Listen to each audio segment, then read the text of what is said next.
치료를 받으면서 이제 환자분들 중에서는 이제 운동을 이제 열심히 해야 된다 이런 생각을 가지고 계셔가지고 치료받으면서 원장님 이거 운동을 얼마나 또 많이 해야 됩니다 이런 질문을 하시는데 생활 관리라든지 운동은 어떻게 해야 될까요? 일단 가장 중요한 건 치료입니다만 치료에 맞춰서 생활관리나 운동을 조금씩 조절해 나가실 필요가 있습니다. 일단 아주 심한 단계에서는 운동을 아무 열심히 해봐야 근육이 단련이 되지도 않고 척추만 계속 병들어가는 상태가 되어 있기 때문에 그때는 일단 무조건 누워서 좀 많이 쉬면서 치료를 자주 나오시고 약을 잘 챙겨 드시는 게 가장 우선이 되고 치료가 진행이 잘 되어서 뭐 금방 좋아지실 경우 이제 조금씩 걷기 운동부터 시작하시는 게 가장 좋습니다. 걷기 운동을 하실 때에는 처음부터 무작정 몸이 좀 좋아졌으니까 그냥 운동 열심히 하면 빨리 더 좋아지겠지 이게 절대 아니고 내 몸이 견뎌낼 수 있는 선에서 운동할 때 너무 아프고 하고 나서 너무 아프다면 일단 이건 무리가 가신 것이기 때문에 무리가 가지 않는 선에서 조금씩 운동량을 늘리시는 것이 가장 좋다고 볼 수 있겠습니다. 제 환자분들 중에서도 운동에 대한 약간 강박이 있으셔서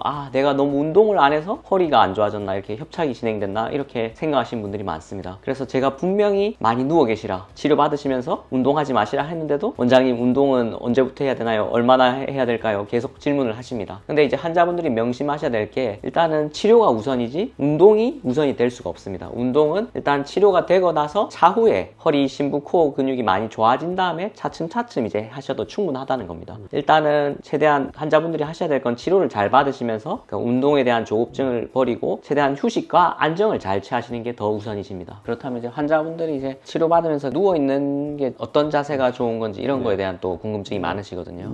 그 치료 초기에 이제 운동해봐야 효과가 없는 시기에 누워 계신 게 중요한데 이분들이 이제 누워있는 걸 잘 안 하시려는 이유 중에 하나가 누워있다가 움직이려고 하면은 한동안은 막 죽을 듯이 아프고 몸이 힘드니까 그럴 바에 그냥 계속 조금씩 움직이고 앉아있는 게 낫지 않냐 이렇게 생각을 하시는데 누워서 쉬는 게 허리를 망가뜨리기 때문에 누워있다가 움직이는 게 힘든 게 아닙니다. 비유를 하자면은 자동차 엔진이 식어 있다가 움직이게 되면은 처음에는 막 덜그럭 소리가 나지 않습니까? 한데 엔진이 데펴지고 돌기 시작하면은 잡음이 줄어듭니다. 우리 몸도 마찬가지라 가만히 있는 동안 이제 순환이 떨어지고 경직돼 있다가 조금씩 움직이면은 이게 근막이 데펴지고 피가 돌고 탄력이 조금씩 좋아져서 이제 덜 아픈 건데 이걸 이제 착각을 하셔서 누워 있으면 허리가 더 병이 든다. 그렇지는 않습니다. 할 건 하시되 쉴 때는 무조건 누워서 쉬시고 그리고 이제 누워 계시는 자세에 대해서도 이제 의문사항들이 많으신데 이제 여기에 대해서는 내가 편한 자세 나는 베개를 받치고 누우니까 좀 더 편해요. 그럼 그렇게 하시면 되고 나는 무릎을 살짝 굽히고 누우면 더 편해요. 그럼 그렇게 하시면 되고 똑같은 자세로 누우면 힘들어서 옆으로 뒤척거리니까 좀 낫다. 그럼 그렇게 하시면 됩니다. 내가 편한 자세로 허리에 무리가 덜 가는 자세가 가장 좋은 자세입니다. 그렇기 때문에 뭐 어떤 자세가 반드시 좋다 이런 어떤 강박을 가지실 필요는 없을 것 같습니다. 환자분들한테 이제 누워 많이 계시라고 하는 게 결국 이제 치료에 있어서도 이게 중요하게 작용하는 게 있기 때문인데 협착 환자분들이 힘들어 하시는 이유가 코어 근육이 잘 못 버텨주면서 허리가 수직이 되면 점점 더 이제 신경이 나가는 부위가 이제 압박이 되고 다리 쪽으로 이제 증상이 심해지게 됩니다. 근데 이런 것들이 이제 눕게 되면 허리가 수직이 안 되니까 허리 압박도 덜해지고 편해지시기 때문에 그래서 누워 계시는 게 그래도 더 치료에 용이하기 때문에 많이 누워 계시라 이렇게 말씀드리는 거죠. 근데 이제 우리 협착 환자분들 많이 하시는 말씀이 앉아 있을 때는 다리 안 저리고 안 아프고 괜찮은데 앉아 있으면 안 됩니까? 이런 말씀 하실 때가 많은데 그건 어떻게 설명해 드려야 됩니까? 이게 결국 이제 앉아 있는 자세가 사실 이제 서 있는 자세보다 더 안 좋으실 수 있습니다. 오히려 이제 상체의 무게가 이제 다리로 분산되지 않고 순수하게 이제 허리의 힘으로만 상체의 무게를 버티기 때문에 더 협착 환자분들한테는 앉아 있는 자세가 더욱 좋지 않으십니다. 조금씩은 이제 자세를 바꿔주시는 게 좀 좋을 수 있는 게 한 자세를 유지하면 그 자세를 유지하는데 쓰이는 이제 자세근들이 이제 피로를 많이 느끼기 때문에 누워 계시는 시간을 제외하시고는 조금씩은 활동을 하시면서 자세를 조금씩은 이제 바꿔주시는 게 좋습니다. 결국 이제 앉아 계실 때 증상이 심하지는 않지만 그래도 앉아 있는 동안 허리가 병들고 신경이 눌리고 어쨌든 좋을 게 하나도 없으니까 그래서 쉴 때는 많이 누워 계시라 이 말씀이시네요. 그죠? 네, 맞습니다. 원장님, 그러면 네. 이제 환자분들이 결국 또 이제 치료를 받으면서 이제 뭘 먹어야 이제 좋을지 이런 거에 대한 관심이 많으신데 혹시 이제 먹는 거에 대해서 환자분들한테 또 설명을 좀 해주시면 좋을 것 같습니다. 네. 우리 몸은 내가 먹은 것을 바탕으로 만들어지기 때문에 먹는 게 가장 기본이 되긴 합니다. 치료적인 것들을 제외하면은 일단 가장 기본은 근육, 인대, 힘줄을 구성하는 것들은 단백질로 이루어져 있다는 걸 다들 잘 아실 겁니다. 그렇다면 이제 근육을 만들기 위해서 필요한 단백질을 충분히 섭취를 잘 해야 할 텐데 그렇기 위해서는 육류, 생선, 계란 이런 이제 동물성 단백질, 그리고 이제 콩이나 두부 같은 식물성 단백질, 이런 것들을 충분히 이제 섭취를 하시는 게 가장 기본이 되어야 되고, 그리고 이제 내가 몸이 안 좋다 보니까 뭐 콜레스테롤도 있고 뭐 고혈압도 있고 뭐 하니까 이제 일부러 고기나 이런 것들을 적게 먹는다, 계란 안 먹는 이런 분들이 계신데, 협착 치료에 있어서는 이제 그런 것들을 잘 드시는 게 일단 가장 중요합니다. 다만 단백질 섭취가 충분하시더라도 몸이 많이 병들어 계신 분들은 일단 흡수 자체가 원활하지 않으신 경우가 많고, 설령 흡수가 된 것 같아도 이게 필요한 것으로 끌고 가서 근육으로 합성하는 게 잘 안 되시는 경우가 많고, 또 설령 근육이 조금 붙었다고 하더라도 이 근육을 지탱할 수 있는 근력이나 근지구력, 기력이 안 되시는 경우가 많고, 이러한 맥락에서 이제 한약 치료가 들어가게 되면 일단 첫 번째, 영양소를, 특히 단백질을 흡수하는 기능이 굉장히 좋아지시게 됩니다. 두 번째, 드신 단백질을 가지고 근육을 합성하는 이 속도나 이런 것들이 굉장히 빨라지게 됩니다. 그리고 세 번째, 이 근육을 가지고 내가 오랜 시간 동안 걷고 서고 지치지 않고 몸을 쓸 수 있는 이 지구력이 굉장히 좋아지시게 되는 게 치료의 기전이라고 보시면 되겠습니다. 오늘 선 원장님이랑 같이 척추 협착의 치료와 생활 관리에 대해서 이제 알아보았는데요. 이 영상이 신경서영술이나 유압술을 받아야 될지 이제 고민하시고 계시거나, 또는 이제 이미 수술을 받은데도 불구하고 증상 때문에 이제 힘들어하시는 분들께 도움이 될 수 있는 영상이 되면 좋겠습니다.